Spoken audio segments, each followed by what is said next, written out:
From WXII 12 News, this is breaking news. All of a sudden we heard a very loud rushing sound, almost sounded like a freight train. Looked out the back windows and you could actually see a wall of water coming towards the house.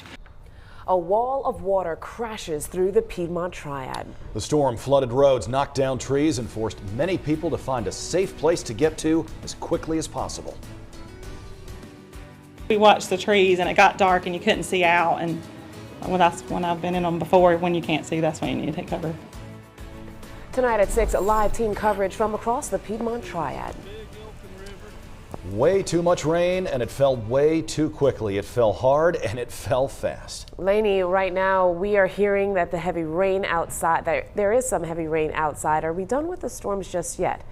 Well, thankfully, looking at the radar, we have seen less and less lightning in our area. So the severe storm risk definitely has been going down steadily since earlier today and will continue to do that. The heavy rain, though, does continue, and it continues up until about midnight tonight. We've already seen close to 3-4 inches in most communities of rain. Could see some higher amounts. Streams and creeks are out of their banks. We have flooded roads. We also have some washouts and lots of road closures. And we had a scare earlier today when we had tornado warnings across our area. We do not have any confirmation of tornado touchdowns. Those storms have since moved to the east and they have weakened as well. We are no longer under a tornado watch. That is for Raleigh and points along I-95. But there have been numerous reports of tornado touchdowns in and around Charlotte, down toward Pineville, also near Kannapolis. In the upstate of South Carolina, there's a report of a tornado as well. The only severe thunderstorm warning we have left is far to the south and to the east. So that is some improvement, but we've had wind damage all along that line that came through around lunchtime, a little earlier than that. And of course, we've got flood reports all across the area as we'd anticipated. With all of this rain, excessive rain, we are still under a flood advisory until 2 a.m. and that is because we still have rain coming down. You can see the heavy rain pockets right now from Greensboro, also over Winston-Salem, lifting north along 158 and 311. We also still have heavy rain coming down in northern Wilkes County, pushing into southern Surry County. So for this evening, the heavy rain continues, the flooding continues, and we encourage you to stay indoors. We will keep some rain in overnight. We'll have some improvements by tomorrow. We'll break it all down as we head toward the weekend coming up, so stick around. Lenny, thank you very much. Going to be a busy Friday for the National Weather Service. Their teams will be in our state checking out damage from potentially a tornado. A team will be in areas that Lainey just mentioned. We're talking Gaston, Lincoln, Cleveland, Mecklenburg, and Cabarrus counties. Tornadoes may have touched down in those areas. A couple of those reports were in the Concord and Kannapolis area. And we do know tonight the storm system is being blamed for at least one death. It was in South Carolina, just over the border. The State Highway Patrol says a tree fell on a vehicle and killed the driver inside. This happened in York County. There have not been any reports of any serious injuries, thankfully, so far in the state of North Carolina because of all this. And a big reason for that may be also because people paid attention to the warnings and found a safe spot to wait out this storm. Let's begin our team coverage now with Kirsten Gutierrez. She is live on Highway 801 in Davie County. Kirsten, quite a bit of damage where you are. What are you seeing right now?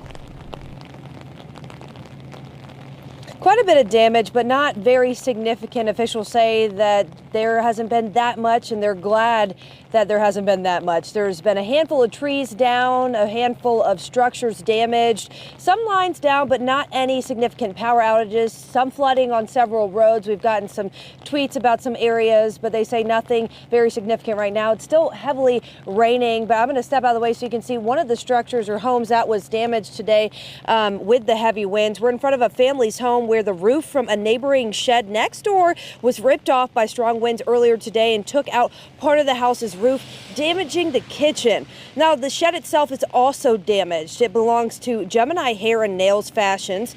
The salon next door was packed with women when employees say they saw what they believed to be a tornado. Stylist Kim Summers spotted the danger and told those who were inside to quickly get into the bathroom. Now, the small bathroom in the center of the salon somehow fit about 15 people, with more trying to squeeze in for safety. Summers says she's been through 3 tornadoes and has a feeling this was her 4th. Well, I was working on a client doing a perm, and I just seen the wind get up kind of bad, and it started raining really hard, and then the tree started blowing over, and I looked out the window and I seen the roof lift up, and then the roof of the shed, and then I told Kate, or I was like, oh my gosh, y'all, and then the shed just totally lifted up, and I yelled for everybody to get to the bathroom, and so we all, 15 of us got in the bathroom. And prayed out loud. Yes, we did. We prayed that, for safety. And Kay, she doesn't like to be called our owner or the boss lady, but she will tell you that God owns the salon, that she just runs it. And I would say that was very true today. Like, we all crammed in the bathroom and we just started praying out loud, and it was just amazing. Was it scary? It was very scary. Now, everyone in the area, including the family who wasn't home at the time, are grateful that no one was injured today. Now, officials say the biggest concern moving forward with the soaked grounds is winds tonight. They're hoping no more trees fall over and cause further damage. Live in Davie County, Kirsten Gutierrez, WXI 12 News. Kirsten, thank you very much. Trees are down all across the Franklinville community as well. That's in Randolph County. One man told us his wife saw what looked like a tornado tear through a back field and knock down a number of trees on their property. Dispatchers are telling us trees are down all over Randolph County. Steve King is a few miles away from Franklinville and Grays Chapel with a closer look at the damage and the cleanup going on there now. Firefighters say this tree is one of about 30 that came down across Grays Chapel today. Now, several power lines came down as well. This house is one of many that lost power. The owner of this house describes what he saw around noon today. All of a sudden we heard a very loud rushing sound, almost sounded like a freight train. And I was in one tornado in the past, and it had the exact sound of a tornado that I'd heard previously. So I got up, looked out the back windows, and you could actually see a wall of water coming towards the house. And you could see the rotation, the sideways rotation coming through the trees. Chris Myers says he and his wife got into the bathroom to take cover, and about a minute later, they saw the damage outside. Their house had some damage and their chicken coops were overturned and they lost a chicken. Myers' neighbor says a tree went through his roof. We can't get close to that house because he says there's a gas leak nearby. That neighbor says his wife bruised her knee because she fell when the tree hit. People here in Grays Chapel say this is the worst damage they've seen in this part of Randolph County since the 2002 ice storm. Sheriff's Office leaders say they have no reports of injuries, and they're not sure how many structures were damaged here in Grays Chapel. Now, right now, emergency crews are working to restore power for everyone in the area. And for that reason, emergency leaders want drivers to pay extra attention out on the roads. Reporting in Randolph County, Steve King, WXII 12 News.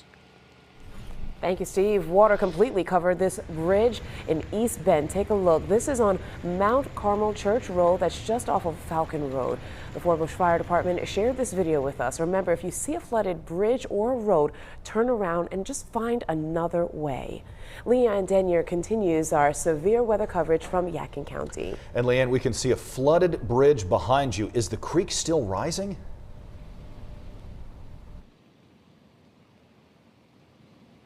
Well, it actually looks a lot better here in Boonville than it did earlier today. We were with some of the firefighters just earlier this afternoon, and we were told that the water actually came up. The creek is just down there. It came up to nearly this car that's right next to me here earlier. As you can tell, it's gone back since then, so things are looking better around here. But Yadkin County, just one of many counties that are working hard today to clean up all of this water. I just checked Yadkin County Emergency Management's Twitter. On the Twitter, they wrote that they had about 24 roads that were flooded. We're hoping that the road near this creek does not become one of them. The firefighters we were talking to say that sometimes the water can come up, but things right now are looking pretty good. The water has receded a little bit, so the hope is that it will stay under control. But they do say they're planning on coming by overnight and into tomorrow morning to make sure that everything is going okay. The sheriff also saying that they're all hands on deck today. A few trees down, a few power lines down, but was pretty pleased with the response so far. And if you haven't seen the kiddos, they're going to be staying home from school in Yadkin County tomorrow just out of concern for the roads. But a very busy day. We've been out here all afternoon. The rain has not stopped for a moment, but lots of people working really hard to keep everybody safe tonight. Reporting in Yadkin County, Leanne Denier, WXII 12 News.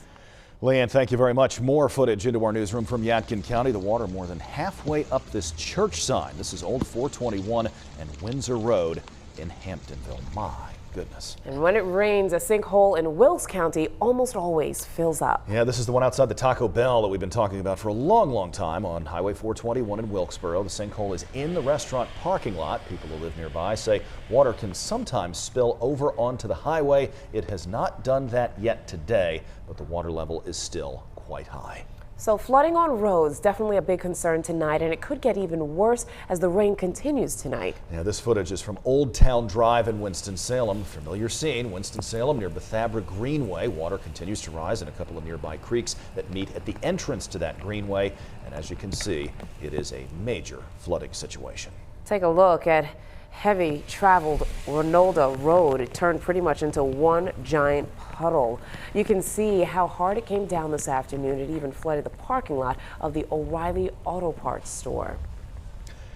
This is the first big storm to move through since the Salem Parkway opened over the weekend. Only a few days. Engineers say the road still needs a final layer of asphalt, and a drainage system is in place for now. They are promising it'll be improved once the final asphalt goes down. They say you may see a little bit of water pooling up on the shoulders, but engineers say generally speaking they are pleased with how the road is handling all of today's rain.